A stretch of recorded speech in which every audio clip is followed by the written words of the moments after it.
Hello friends, नमस्कार। आज की क्लास में फिर आपका स्वागत है। अर्थालंकार के भेद। पिछली क्लास में हम लोगों ने अर्थालंकार के भेद को पढ़ना स्टार्ट कर दिया था, जिसमें हमने पहला भेद जिसका नाम था उपमा अलंकार, उसको हमने व्यवस्थित तरीके से पढ़ा था। उपमा अलंकार की परिभाषा, उसके अंग और उसके टाइप्स उपमा अलंकार के, ठीक है ना। उपमा अलंकार में एक चीज आपको मैं और बता दूं, जो उपमा अलंकार होता है ना, अगर आपको उपमा अलंकार की परिभाषा मान लीजिए याद नहीं है, परिभाषा याद नहीं आ रही, ठीक है ना, कि उसकी क्या कंडीशन है, लेकिन एग्जाम्पल में पहचानना है कि इसमें से उपमा अलंकार कौन सा है। मान लीजिए 4 ऑप्शन है और पहचानना है कि उपमा अलंकार का एग्जाम्पल कौन सा है। तो बिल्कुल सीधा सा सिंपल सा एग्जाम्पल, सीधी सी ट्रिक है उसकी। अगर आपको उस कविता की पंक्ति में ये शब्द लिखे मिल जाए, क्या, सी सा सम सरिस से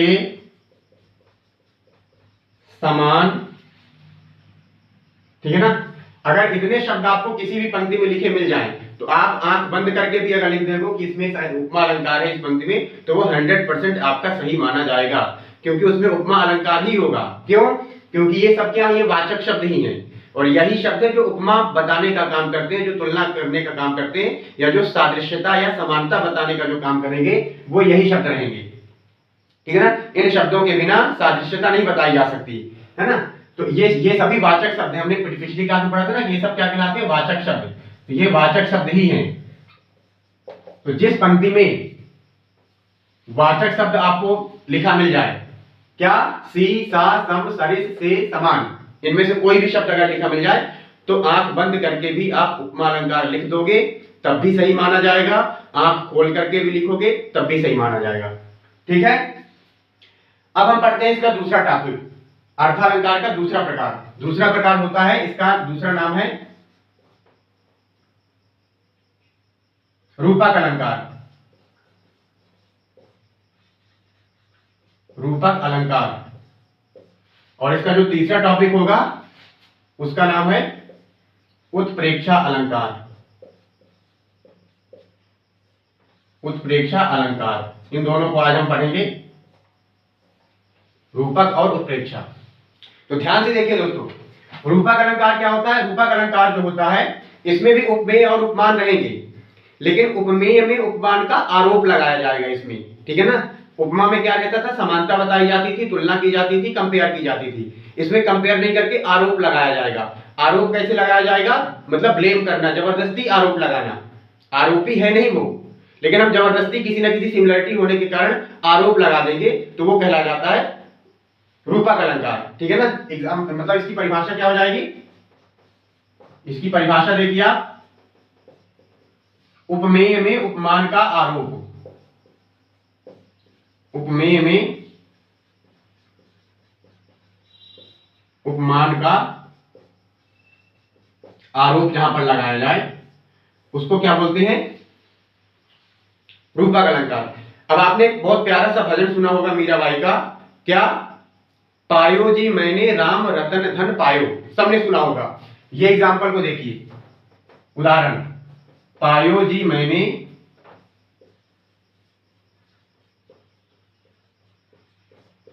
राम रतन धन पायो। अब इधर देखिए, एक शब्द आया राम और एक शब्द आया रतन। दोनों में वैसे सिमिलरिटी तो कुछ नहीं है, क्योंकि राम एक भगवान का नाम है और रतन एक निर्जीव चीज है, आभूषण गहने, है ना, जो ज्वेलरी के मटेरियल होते हैं वो रत्न कहलाते हैं। तो वैसे तो दूर दूर तक इनका कोई नाता नहीं है, लेकिन फिर भी कुछ ना कुछ सिमिलरिटी होने के कारण, कुछ ना कुछ समानता होने के कारण हम राम पर रतन का आरोप लगा रहे हैं कि राम भी रतन के जैसा है। क्या सिमिलरिटी है, हम क्यों आरोप लगा रहे हैं, जिस प्रकार राम का नाम कीमती होता है, वैसे ही रतन भी बहुत कीमती होता है। रतन हम खरीदते हैं तो ज्यादा कॉस्ट पे करना पड़ता है ना, कॉस्टली होता है। तो एक तो सिमिलरिटी हो गई कि दोनों कीमती हैं।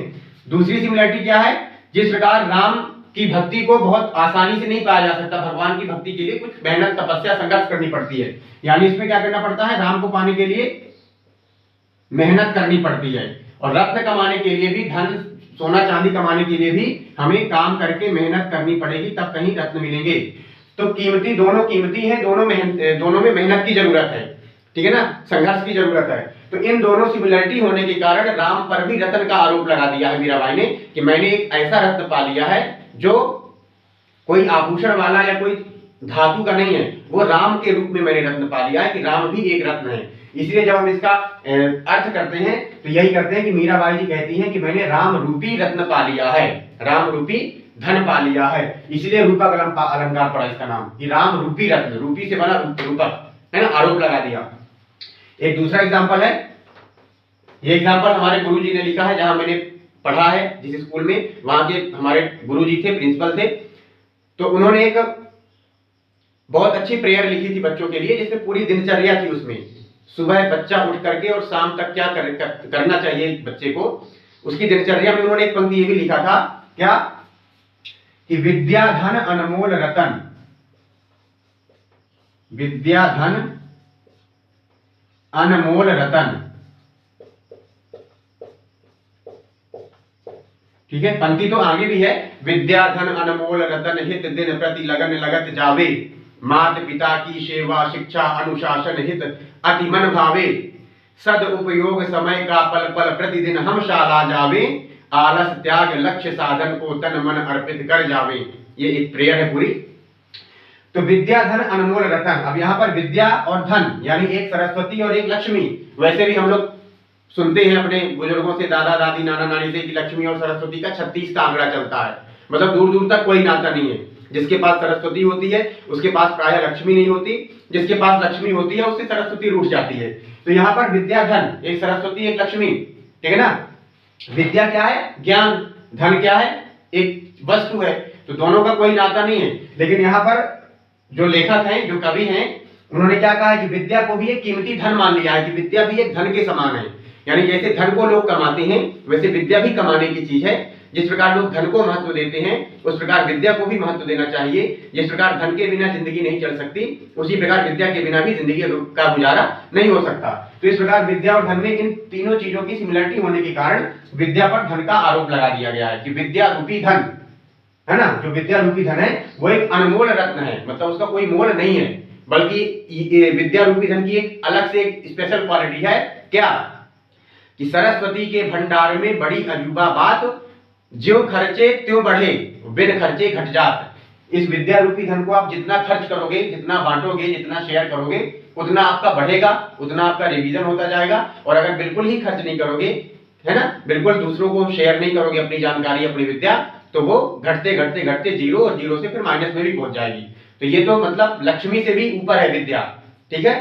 तो इस प्रकार इसमें रूपक अलंकार का प्रयोग हो गया। ओके।